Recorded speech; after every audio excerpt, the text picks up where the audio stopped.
नमस्कार, मैं रिया और आप देख रहे हैं डॉक्टर साहिब। आज हमारे साथ बिहार के जाने माने IVF specialist and gynaecologist doctor Himanshu Roy मौजूद है। डॉक्टर साहब, बहुत बहुत स्वागत है आपका हमारे चैनल में। Thank you. आज हम आपसे जानने वाले हैं कि प्रेगनेंसी के दौरान वाइट डिस्चार्ज की समस्याएं जो होती है, इसके बारे में हम आपसे जानकारी लेने वाले। तो मैं चाहती हूँ कि आप हमारे साथ ये जानकारी साझा करें।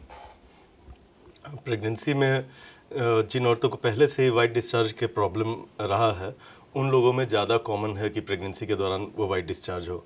और प्रेगनेंसी में चूंकि हार्मोन्स की मात्रा बहुत ही ज़्यादा बढ़ जाती है और उसी के चलते वहाँ पे लुब्रिकेशन भी होता है, तो प्रेगनेंसी में नॉर्मली भी थोड़ा सा पानी की मात्रा जो हम लोग का रिप्रोडक्टिव ट्रैक्ट रहता है उसमें ज़्यादा रहता है और वेजाइनल डिस्चार्ज की समस्या बढ़ सकती है, ज़्यादा हो सकता है। इसके साथ ही साथ प्रेगनेंसी में एक इम्यूनो कॉम्प्रोमाइज्ड स्टेट होता है। हम लोग के बॉडी का इम्यूनिटी जो होता है वो थोड़ा घट जाता है, इसलिए कि माता के शरीर को जो बच्चे को धारण करती है उसमें से आधा भाग पिता से आया रहता है, जो कि एक फॉरेन एजेंट है एक तरह से का। तो उसको अलाउ करना, उससे आया हुए बच्चे को अपने बॉडी में रखने के लिए हम औरत के बॉडी के अंदर इम्यून सिस्टम जो होता है उसमें चेंजेस आता है कि वो उसको एक्सेप्ट कर सके, अपने इम्यूनिटी को वो उसमें घटाती है। तो इस कारण से इन्फेक्शन होने का चांसेस भी प्रेगनेंसी के दौरान और बढ़ जाता है। और जो कॉमन इन्फेक्शंस होते हैं वेजाइनल इन्फेक्शंस, जैसे कि कैंडिडियासिस है, फंगल इन्फेक्शन जो सबसे कॉमन होता है, और दूसरे ट्राइकोमोनियासिस होता है, वो भी एक तरह का माइक्रोब होता है, माइक्रो ऑर्गेनिज्म होता है जिसके में बीमारी होती है नॉन प्रेग्नेंट स्टेज में भी और प्रेगनेंसी में ज़्यादा, बिकॉज कि प्रेगनेंसी में वो वुमन और इम्यूनो कॉम्प्रोमाइज्ड है। तो जैसे कि वाइट डिस्चार्ज हो रहा है, तो वाइट डिस्चार्ज के साथ किसी तरह की समस्याएं ज़्यादा बढ़ सकती हैं या फिर किसी खतरे का संकेत है अगर किसी को ये समस्याएं ज़्यादा हो रही है तो? देखिए, अगर वाइट डिस्चार्ज आता है, एक डिस्चार्ज होता है जिसको फिजियोलॉजिकल डिस्चार्ज बोला जाता है, वो नॉर्मल हो सकता है। अगर फिजियोलॉजिकल डिस्चार्ज होता है तो उसमें कोई भी कष्ट नहीं होता है दूसरा, जैसे इचिंग होना, खुजली होना प्राइवेट पार्ट्स में, या उस पर काफ़ी देख के ही निशान ऐसे आए रहते हैं, रेडनेस होता है, स्वेलिंग हो जाता है।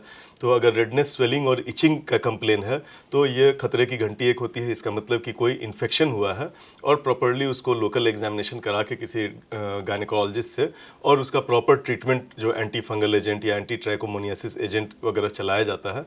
साथ ही साथ एक दूसरा रीज़न ये भी हो सकता है, कभी कभी प्रेगनेंसी में जो पानी की थैली होती है जिसे एमनियोटिक सैक बोलते हैं, वो भी रप्चर हो सकता है। और वो साइलेंट रप्चर भी, पतला भी रप्चर हो सकता है, ज़्यादा अगर रप्चर होता है तब तो एक बार में ही काफ़ी पानी निकल जाता है और लेबर पेन में चली जाती है महिला। लेकिन कभी कभी ये जो लीकेज होता है वो बहुत पतला कोई दरार एक रहता है एमनियोटिक सैक में, उस जिसके अंदर बच्चा तैरते रहता है और वहाँ से एमनियोटिक फ्लूइड आता है। तो अब कुछ किट बेस्ड टेस्ट भी आ गए हैं। एक तो लोकल एग्जामिनेशन से भी दिखता है, अगर हम लोग देखें और एग्जामिनेशन के समय अगर औरत को खांसने के लिए बोले और देखा कि बच्चेदानी के मुंह से पानी आ रहा है, इसका मतलब कि ये लीकेज है और उसका अपना अलग ट्रीटमेंट होता है। कंप्लीट बेड रेस्ट दे के, एंटीबायोटिक्स दे के, लीकेज प्रिवेंट करने के लिए दवाएँ कुछ होती हैं या लीकेज ठीक करने की भी कुछ दवाएँ होती हैं, वो सब शुरू कर दिया जाता है।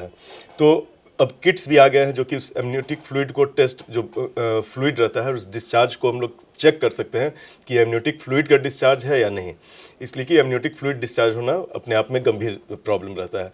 लेकिन अगर वैसा बात नहीं है तब फिर घबराने की उतनी बात नहीं है, इसलिए कि अधिकतर जो इन्फेक्शंस होते हैं, एंटी फंगल जो दवाएं होती है, कुछ खाने की भी होती हैं, अधिकतर लगाने की भी होती हैं, उससे ठीक हो जाता है। ये दूसरी बात है कि काफ़ी रिकरेंट ये प्रॉब्लम होते रहता है ड्यूरिंग प्रेगनेंसी, चूँकि इम्यूनो कम्प्रोमाइज्ड स्टेट रहता है, तो एक बार इन्फेक्शन होने पर ठीक भी हो जाए तो ये समस्या लगी रहती है।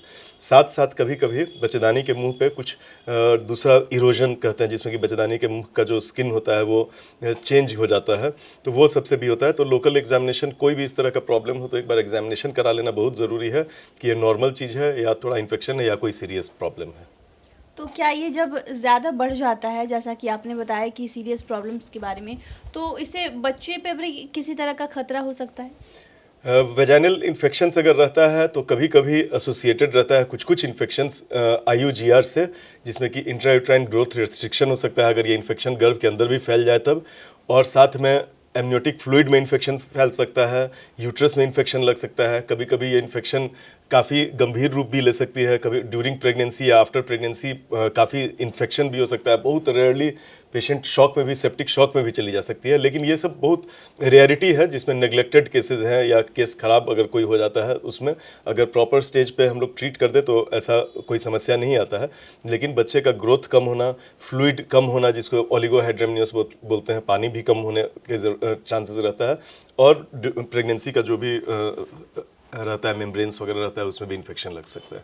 तो फिर ट्रीटमेंट के दौरान एक महिला क्या कर सकती है घरेलू तौर पर भी, जब ट्रीटमेंट करा रही है, अगर वाइट डिस्चार्ज की समस्या उसे लगातार परेशान कर रही है, बढ़ गया है, तो वो घरेलू तौर पर क्या कर सकती है? घरेलू तौर पे तो कुछ नहीं करना है उसे। अगर पानी की मात्रा ज़्यादा आ रहा है तो उसको कंप्लीट बेड रेस्ट में रहना चाहिए, और पैर के नीचे जो बेड रहता है, बेड के नीचे 2 ईंटा उसमें रख देना चाहिए ताकि पैर का उठा हुआ रहे और सिर नीचे की ओर रहे, ताकि लीकेज जो है ग्रेविटी के चलते और ज़्यादा बढ़े नहीं।